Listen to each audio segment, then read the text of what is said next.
ভাবতে অবাক লাগে মানুষ কতটা ভোগান্তিতে আছে। দেখুন, এটা লাল ফুল, লাল ফুলের এই ব্রিজটা এখন নদীর গর্ভে। ব্রিজের পুরো অংশ নদীর গর্ভে বিলীন হয়ে গেছে। এক প্রান্ত থেকে অন্য প্রান্তে মানুষ যাতায়াত করতে পারছে না।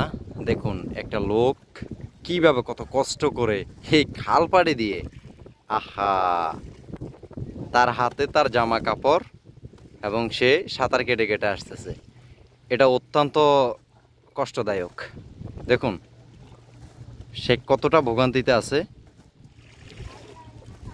এই খাল পাড়ে দিয়ে সে এক পার থেকে আরেক পারে আসতেছে। এটা অত্যন্ত দুঃখের বিষয়।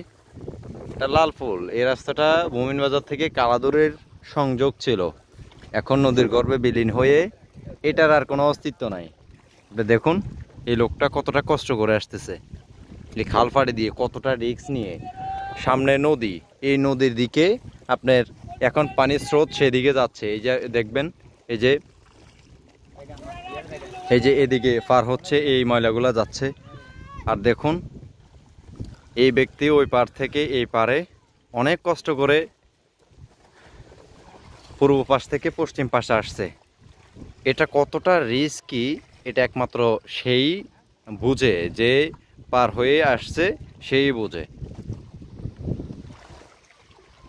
তার প্রতিদিনের এই যাতায়াত এইভাবেই হয়।